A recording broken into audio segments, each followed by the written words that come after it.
Alright, let's get back to that press for a minute there for the Kydex. I may be making more out of this than I should have, but I figure, you know what, make it once, try to make it right so I don't have to keep wasting time and money on it. So I'll make it to fit my need, and basically that's it. Now, as you've seen it the other day, or on the first video on this Kydex, it's a wooden press, and like I stated before, if you haven't got the lumber, it may not be worth buying the lumber versus buying the press. The YouTuber, again, I forgot his name, but I did post him below.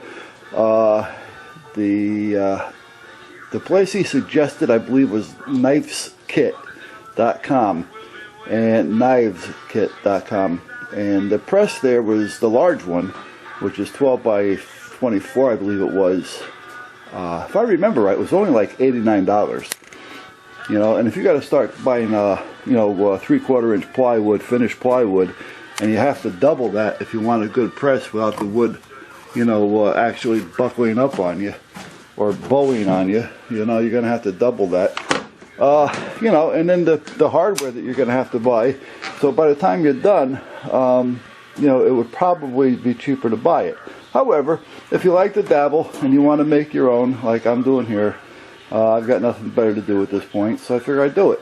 So you've seen it before. Now I decided that I've got these hooks that you've seen in video 1, and I was going to put 4 little snap ratchets that I had.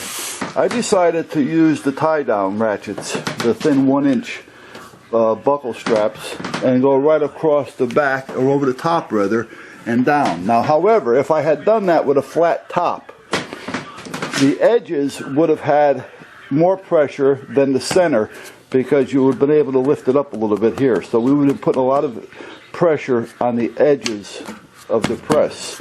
So what I had done, if you can see here, get over here, I added a couple of half round, quarter rounds, whatever, half round, whatever you want to call them, lifts. How's that for a better word to put? So now when this press goes over on this, let me see if I can set this in about one-handed here. I gotta get a tripod. Okay, that's what we're going to have. Now, again, it's okay. It's a lot going on here, I'm sure. Is it more than what I need? Possibly. But now, when I bring the 1-inch straps over this, one is they're not going to fall off because I channeled this in. All right. The other is the amount of pressure is going to be equal across the whole top because of this rise that I put there. Alright, the riser.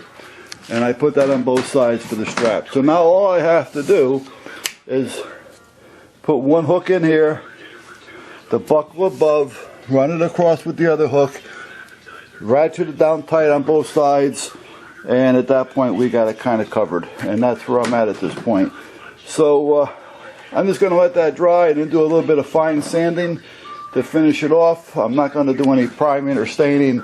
I'm just going to leave it as is, and that's basically how it's at, and I'll let you know how it works after this. Now again, I've had the lumber laying around, I've got the equipment to do it with, so it was a little bit easier for me to make a mess out here in the garage, but there you be. So I'll let you know, but I figure I'd give you a heads up on another way of doing this without having all those clamps. Now just a couple of straps. Those are ratchet tie-down straps. We'll see what happens. These, by the way, I think I mentioned it yesterday. These are so that I can either screw it down or bolt it down, or just clamp it down, which I have the clamps again for that, and to hold it steady if I wanted to. Now, what I am thinking of doing, I really don't know. I was thinking about putting some threaded rod on the bottom from underneath, bring it up through here this way, and then drill a hole in here and put a little piece of pipe in there so that the threaded rod can slide on that pipe if I wanted it, maybe not, and do that on all 4 corners. This way I don't even have to take this off. I can just lift it and bring it down when I need it. But am I really making more out of this than I have to? So we're going to play with it for here, see if it works. If it works, then I'll see what happens from there. there you go. We'll see what happens. I'll give you another video when I'm finished and I attempt trying it. Alright, there should be, guys. Alright, now these are just straps I had laying around. They're a little on the dirty side, but I just wanted to see if they're going to work. And they do. I just got to get the newer straps so the hooks are clean. But if I want to just tighten it up, I just got to tighten down on them. And I'm all set. Snap them down and wait to go. Time to release. Hit the release button. Hit the release button. Yeah, that's what I'm going to do. Alright, hit the release button and we're all set. And open it up, take the straps off, and we're done.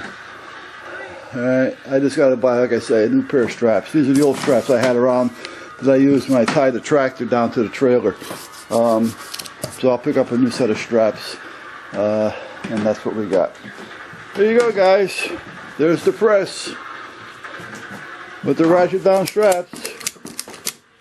Alright, and release. So, hope it gives you guys some ideas out there.